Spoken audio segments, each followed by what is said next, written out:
Hi, and welcome to Wedding Boot Camp.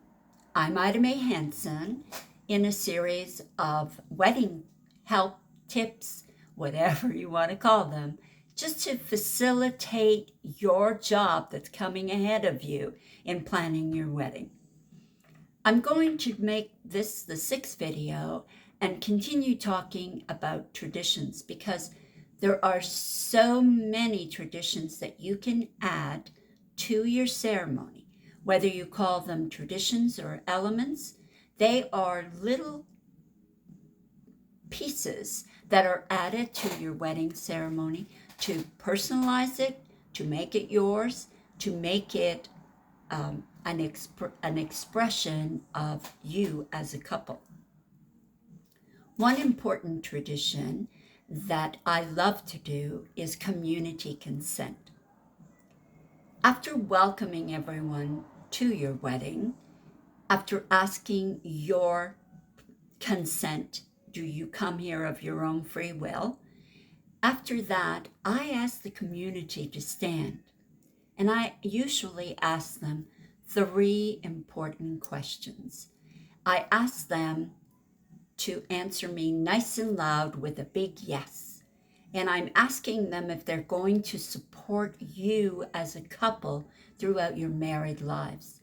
Of course, I don't have to tell you, that's a way of all of your guests to be included in your wedding ceremony. And it's a way of you knowing that these people are there because they love you, because they're going to look out for you, and they're really interested in your married happiness. The other thing is ethnic traditions. There are so many ethnic traditions out there, it's just too hard to list. I can try and say a few. There's a Hawaiian tradition with the leis. Excuse me. The Scottish tradition with the dram, the drinking from a dram, and the hand fastening. There's a Mexican tradition of a lasso.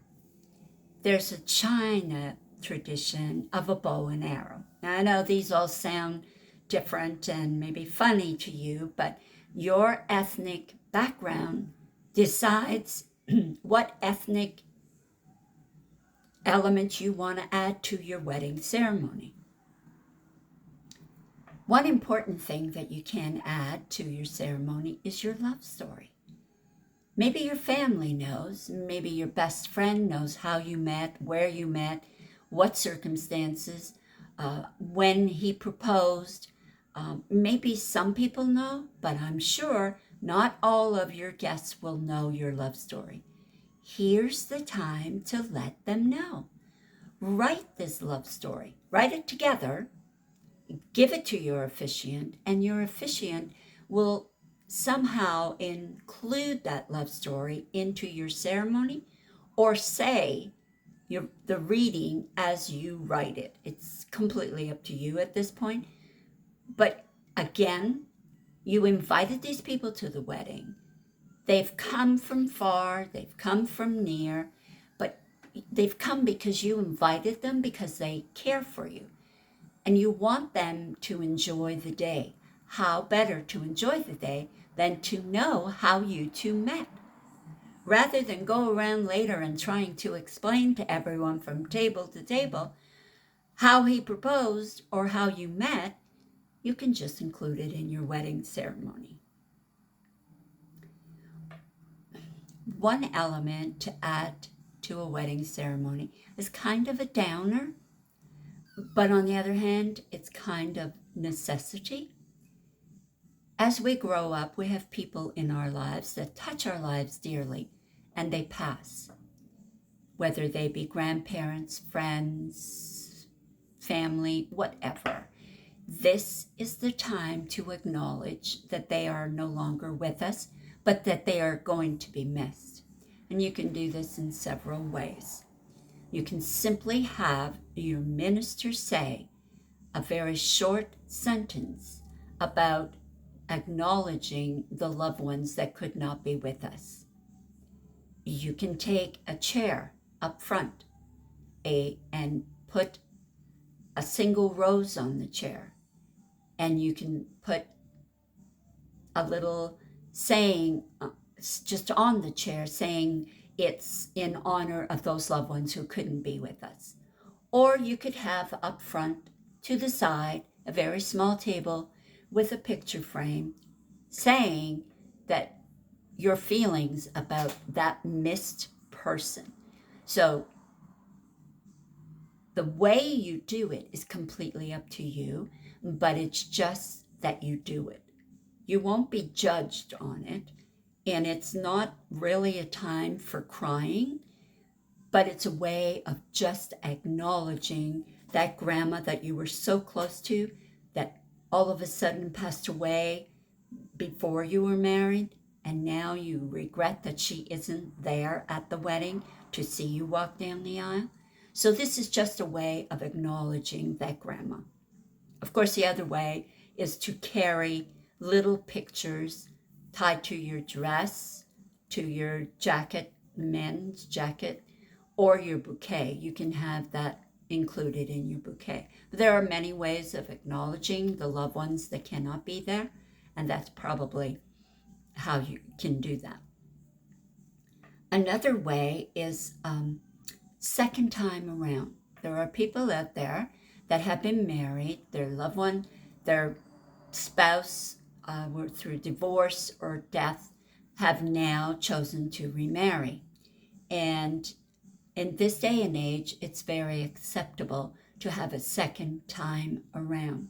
And I have a special ceremony for that, and I'm sure all the other officiants have one as well.